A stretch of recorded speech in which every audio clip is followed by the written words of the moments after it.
नमस्कार दोस्तों, आज हम जिस टॉपिक पर बात करने वाले हैं वो बहुत सारे लोगों ने मुझे ये सवाल पूछा था कि आपने 7 चक्रों के बारे में तो काफी अच्छी जानकारी दी है, लेकिन लोअर चक्रास के बारे में 7 जो हमारे मूलाधार चक्र के नीचे, रूट चक्र के नीचे चक्र होते हैं, तो उनके बारे में भी थोड़ा सा बताइए ताकि हम उन पर भी काम कर सके, जिससे हमारे रूट चक्र के एक्टिवेशन को या रूट चक्र के क्लीनिंग को मदद मिलती है। क्योंकि 7 चक्रों की जो नेगेटिविटी है, जो नेगेटिव इमोशंस है, वो सारा अक्युमुलेट हो जाता है रूट चक्र में, यानी मूलाधार चक्र में। तो इसलिए मूलाधार चक्र को क्लियर करना बहुत ज्यादा टाइम जिस बात को लगता है कंपेयर टू अदर चक्र। तो ये 7 चक्र कौन से हैं और वो किस तरीके की इमोशंस से डिस्टर्ब हो जाते हैं या नेगेटिविटी स्टोर करते हैं, किस तरीके की इमोशंस की, भावनाओं की, वो हम आज देखेंगे। लोअर चक्र का सबसे पहला चक्र जो है, जो मूलाधार चक्र के बिल्कुल नीचे, यानी कि हमारे हिप्स यानी कूल्हे जिसे कहते हैं, उस रीजन में आता है, उस ऑर्गन में होता है। उसका नाम है अतल। ये जो नीचे वाले चक्रास है उनको तल कहा गया है। तल मीन्स बॉटम, क्योंकि ये नीचे के बॉटम के चक्रास है। तो ये अतल चक्र जो है वो हमारे कूल्हों में, हिप्स में बसा हुआ है और ये ज्यादातर ऐसी इमोशंस को इकट्ठा करता है जो बहुत ज्यादा डरावनी या फियरफुल हो, जो हमें बहुत ज्यादा जिस बात से डर लगता है, क्योंकि हर किसी के लिए डर की परिभाषा या डर का इमोशन अलग अलग होता है। तो वो हमें जिस बात से बहुत ज्यादा डर लगता है, अगर बहुत ज्यादा डर हमारे मन के अंदर है, तो वो कहाँ पे अफेक्ट करता है, हमारे अतल चक्र को। या फिर लस्ट यानी लालच, फिर वो चाहे किसी भी चीज को लेकर हो, मटेरियल वर्ल्ड के। तो लालच और डर, ये दोनों चीजें हमारी हवस जिसे हम बोल सकते, वो अगर हमारे मन के अंदर बहुत ज्यादा मात्रा में है तो हमारे अतल चक्र पर वो उसका असर होता है। और इसीलिए अगर बहुत ज्यादा हेवीनेस या बहुत ज्यादा वेट अगर हमें लगता है या हमें भारीपन लगता है उस पर्टिकुलर जगह पर, तो वो इस कारण होता है कि हमने ये सारी इमोशंस इकट्ठा करके रखे। फिर कई बार ये भी होता है कि बहुत सारे एक्सरसाइज या वार्म अप्स या योगा या और भी कुछ करने के बावजूद भी वो हमें हल्कापन नहीं महसूस होता है। तो उसका कारण ये है कि हमने बहुत ज्यादा किसी न किसी चीज को लेकर डर या लालच या हवस मन में पकड़ रखी है। तो फिर ये हमारी जिम्मेदारी होती है कि हमें ढूंढना है कि किस बात से मुझे सबसे ज्यादा डर लगता है। और वो इतना आसान नहीं, क्योंकि ये जो पकड़ के रखा हुआ डर या हवस है वो हमारे सबकॉन्शियस माइंड में होती है। तो कई बार जैसे हम बोलते हैं ना कि मैं तो बहुत पॉजिटिव हूँ, लेकिन हमारी हर बात या हमारा हर काम नेगेटिविटी की ओर चला जाता है, तो बिल्कुल उसी तरह, क्योंकि वो सबकॉन्शियस के अंडर आता है, हमारे अंतर मन के, अवचेतन मन के। तो इसी तरह हमें ढूंढना पड़ता है कि कौन सी चीज का डर या कौन सी चीज की लालच मुझ में बहुत ज्यादा है, जिसके कारण मेरे हिप्स यानी मेरे कूल्हे में बहुत ज्यादा वेट है या बहुत ज्यादा भारीपन। उसके बाद दूसरा जो चक्र आता है उसका नाम है वित्तल, और वो कहाँ बसा हुआ होता है, हमारे थाइज में। थाइज मतलब जांघें। जांघों में जो चक्र होता है उसका नाम है वित्तल।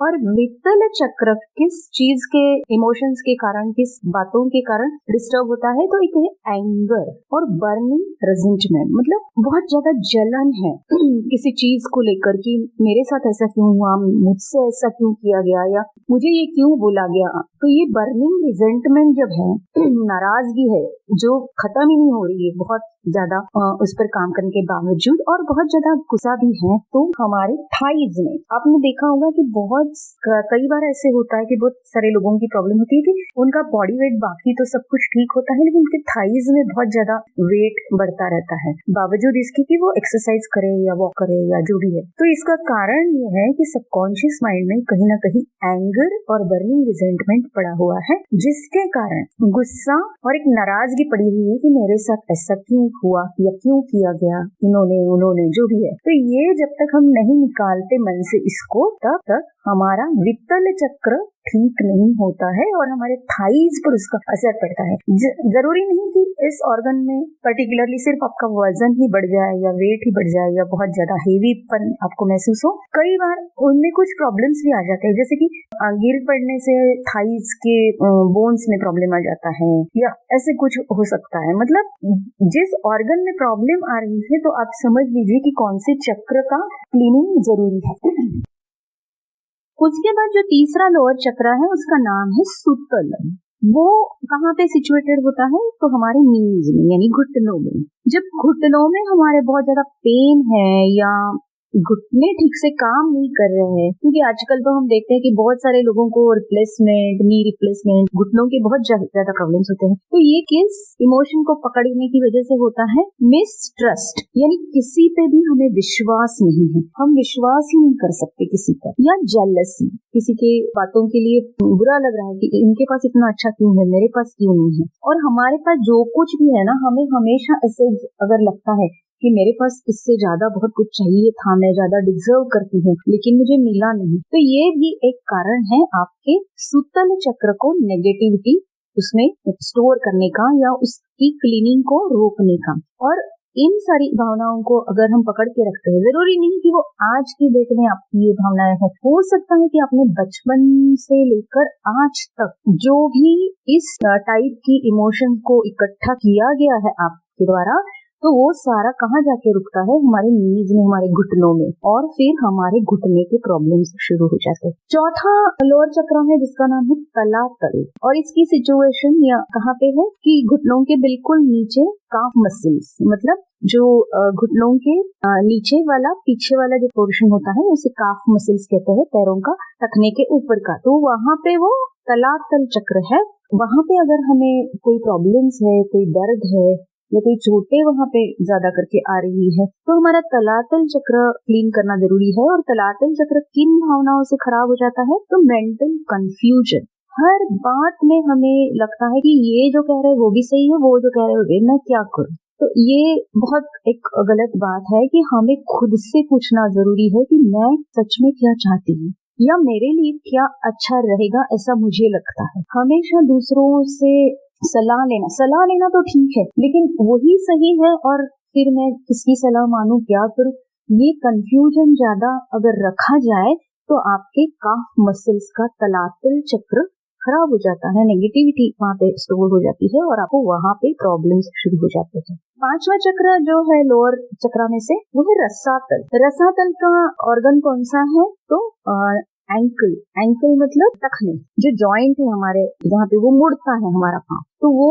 जगह जो एंकल है वो रसातल चक्र के नाम से जानी जाती है। वहाँ पे रसातल चक्र होता है। वहाँ पे अगर हमारे प्रॉब्लम्स है, वहाँ पे बहुत सारे लोगों को स्वेलिंग होता है या उन्हें चोट आ जाती है, वहाँ पे वो मुड़ जाता है पैर, और वहीं पे एंकल पे ही उन्हें कोई ना कोई प्रॉब्लम क्रिएट होता है, या एंकल उनकी मूवमेंट इतनी आसान नहीं होती है हर जगह। एंकल की जगह पे वो वहाँ की हड्डियां तकलीफ देती है, तो ये उसका कारण है कि रसातल चक्र हमारा नेगेटिव हो गया है, उसमें बहुत सारी नेगेटिव इमोशंस इकट्ठा हुए। अब ये कौन सी नेगेटिव इमोशंस इस चक्र को खराब करती है? तो सेल्फिशनेस, कि मुझे कोई फर्क नहीं पड़ता दुनिया में जो भी हो रहा है, कुछ भी हो जाए, मैं किसी को सिंपैथी नहीं दूंगी, मैं किसी के बारे में अच्छी बातें नहीं करूंगी, और सिर्फ मेरे जिंदगी में मेरे सिवा और कुछ भी नहीं है। तो ये इस तरह की जो टेंडेंसी होती है हमारी, तो वो हमारे एंकल्स को प्रॉब्लम देती है। वहां पे हमारे बहुत ज्यादा नेगेटिव इमोशंस स्टोर हो जाते हैं और रसातल चक्र को खराब कर देते हैं।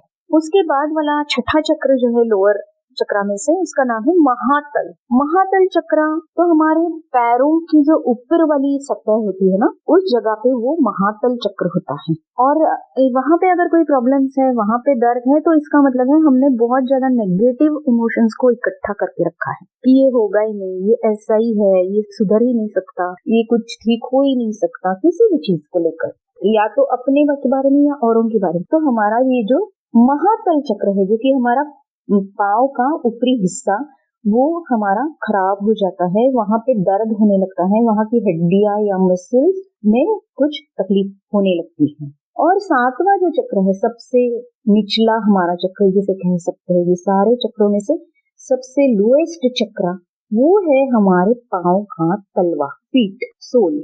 तो ये तलवे का जो पोर्शन है वहां पे हमारे 7वां चक्र होता है, उसका नाम है पाताल।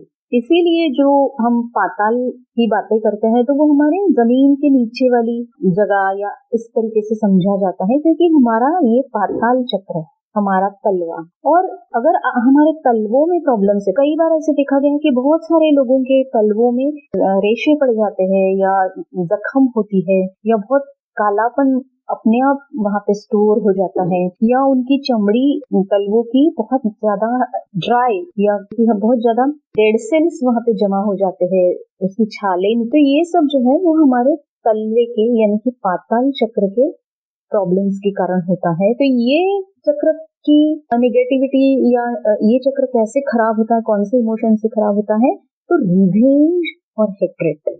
जितना मैं बदले की भावना मन में रखती हूँ, जितनी ये भावना हम मन में रखते हैं ना, उतनी हमारी तलवे की जो पोर्शन है वो चक्र है पाताल चक्र खराब होने लगता है। या हेट्रेट या किसी की बहुत ज्यादा हेट करना, मतलब बुरा किसी के बारे में बहुत ज्यादा नेगेटिव इमोशंस को इकट्ठा करना मन के अंदर, तो ये सारा जो है वो हमारे पाताल चक्र को खराब करता है। अब एक जस्ट इन्फॉर्मेशन के तौर पर मैं एक आपको बात बताना चाहूंगी कि अगर आपने बहुत ज्यादा प्योर सोल्स जो होते हैं कि बहुत इनोसेंट है, उन्हें कोई फर्क नहीं पड़ता, कोई उनका इंसल्ट करे, कोई उन्हें कुछ भी कहे तो वो ध्यान नहीं देते हैं, जाने देते हैं, छोड़ देते हैं। या फिर अगर आपने किसी एनलाइटेंड पर्सन को देखा है, साधु संत महंत जो भी होते हैं, तो उनके जो तलवे होते हैं ना, फीट सोल, वो बहुत ही कोमल, क्लीन और बहुत अच्छे साफ सुथरे होते हैं, बिल्कुल बच्चों के तलवे की तरह क्लीन और सॉफ्ट और नरम भी होते हैं, क्योंकि उनका पाताल चक्र रिवेंज और हेट्रेट वाली सारी भावनाएं उन्होंने रिलीज कर दी है मन में। तो इस तरीके से, जैसा मैंने एक वीडियो में ये भी कहा था कि बॉडी नेवर लाइज, यानी कि शरीर कभी झूठ नहीं बोलता है। तो आपके किस भाग में, किस पार्ट में बॉडी की कौन सा प्रॉब्लम है, तो ये आपको इससे पता चलेगा कि आपका कौन सा चक्र नेगेटिव हो गया है या खराब हो गया है। तो इसे क्लीन कैसे करना है, उसे साफ सुथरा कैसे करना है। बहुत सारे लोग मुझे कुंडलिनी के बारे में भी पूछ रहे हैं, तो मैंने उनको वही कहा कि आप चक्रा पे काम करते रहिए, एक एक चक्र के इमोशंस को अंडरस्टैंड करके। जरूरी नहीं कि आप मेडिटेशन करें, क्योंकि बहुत सारे लोगों का ये भी कहना है कि हमें टाइम नहीं मिलता, इतना हमारे पास समय नहीं है, जिंदगी बहुत बिजी चल रही है, कुछ भी करने के लिए टाइम नहीं है, तो इतना हम मेडिटेशन वगैरह करके चक्रों को क्लीन नहीं कर सकते। तो मैंने अपने चैनल पे ऑलरेडी एक वीडियो अपलोड किया है जिसमें मैंने ये बताया कि कैसे हम चक्रों के इमोशंस को समझ सकते हैं और कौन से इमोशंस को हम रिलीज करते हैं या छोड़ देते हैं या उस पर काम करते हैं, उसे क्लीन करते हैं अलग अलग माइंड टेक्निक्स को, मेडिटेशंस को, अफर्मेशंस को यूज करके। तो हमारे अपने आप चक्रा क्लीन होते जाते हैं, और चक्रा क्लीन होते हैं तो अपने आप हमारी कुंडलिनी की भी जो जर्नी है, उसका जो सफर है वो शुरू हो जाता है। उसके लिए आपको बहुत ज्यादा कुछ करने की जरूरत नहीं है, क्योंकि वो जो रास्ता है, जैसे कि कहते हैं ना कि फर्स्ट स्टैंडर्ड में से डायरेक्ट 10th में जाना, कि जल्दी जल्दी जल्दी में मुझे सब कुछ चाहिए, तो वो थोड़ा सा डेंजरस भी है। आप अपने चक्रों को, इमोशंस को समझिए। जैसे अभी लोअर चक्रा के इमोशंस के बारे में हमने बात की, चक्रा सेज की मेरी जो सीरीज है इसी चैनल पर, उसमें मैंने हर चक्र के ऊपर वाले 7 चक्र जो है मूलाधार से लेकर सहस्रार तक, वहां के इमोशंस या कौन से नेगेटिव इमोशन के कारण वो खराब हो जाते हैं, वो सब मैंने बताया है, और उन्हें कैसे क्लीन करना है ये भी बताया है। तो अगर वो आप सुनते हैं और उसकी तरीके से एक एक चक्रा पे काम करना शुरू कर देते हैं, अपनी नेगेटिव इमोशंस को हटाने का, अपने नेगेटिव भावनाओं को छोड़ देने का मन से, तो अपने आप आपके चक्र क्लीन होते जाएंगे और आप इसे महसूस भी कर सकते हैं। आपकी कुंडलिनी खुद ब खुद रेज होना शुरू हो जाएगी, ऊपर चढ़ना शुरू हो जाएगी। तो चलिए दोस्तों, बहुत ज्यादा हायर लेवल की चीजों के पीछे पड़ने से अच्छा है कि हम जो हमारे लेवल पे पॉसिबल है, हम जो कर सकते हैं, उस पे ही हम ज्यादा ध्यान दें और वो काम हम करें, ताकि हम आगे चलकर जो भी होने वाला है या जो हायर लेवल की चीजें हमें पता चलेंगी तो उसमें हम मजबूती से उसे कर पाए, खड़े रह पाए उसके साथ। तो चलिए दोस्तों, आज से ही इन सारी बातों पे ध्यान देना। ये जो नेगेटिव इमोशंस है उन्हें या तो अफर्मेशंस, EFT का मैंने एक वीडियो डाला है इमोशनल फ्रीडम टेक्निक करके, कैसे हम नेगेटिव इमोशंस को निकाल सकते हैं 5, 10, 15 मिनट के एक्सरसाइज से। इनमें से जो भी या सारे ही आप अप्लाई कर सकते हैं। अफर्मेशंस है, विजुअलाइजेशन है, पॉजिटिव अफर्मेशंस के वीडियोस भी मैंने डाले हैं, आप उन्हें बार बार सुन भी सकते हैं। चक्रा के पॉजिटिव अफर्मेशंस डाले हैं। तो ये सारा आप कर सकते हैं और करना शुरू कीजिए। इस पे ध्यान मत दीजिए कि कब और कैसे रिजल्ट मिलेगा, रिजल्ट मिलता ही है, दैट इज फॉर श्योर। कि ऐसा कभी नहीं होता है कि आपने कुछ काम किया और उसका रिजल्ट नहीं आया। हाँ, हो सकता है कि आपको समझ में नहीं आया कि रिजल्ट मिला है कि नहीं मिला, लेकिन रिजल्ट तो आता ही है। तो आज से ही हम इस पे काम करना शुरू कर देते हैं और हमारी सारी नेगेटिव इमोशंस को जितना जल्दी हो सके, जितनी फास्ट हो सके हम रिलीज कर देना, छोड़ देना शुरू करते हैं, ताकि हमारी स्पिरिचुअल पाथ पे प्रगति अच्छे से शुरू हो जाए। और बहुत सारी क्वेरीज है और बहुत सारे सजेशंस है और बहुत सारी डिमांड भी है लोगों की कि इस पे वीडियो बनाइए, उस पे वीडियो बनाए। तो डेफिनेटली मैं सारों पे ही काम करने वाली हूँ, लेकिन जो ज्यादा जरूरत है लोगों को उस पे मैं पहले सबसे काम शुरू करूंगी, वीडियोस बनाऊंगी और जैसे जैसे जितना जल्दी हो सके मैं अपलोड करती जाऊंगी। एंड आई होप आपको अच्छा लगा। तो भी आप कमेंट्स करके मुझे जरूर बताइएगा। आपके कमेंट्स पढ़ना या उन्हें उनका जवाब देना मुझे बहुत अच्छा लगता है। धन्यवाद।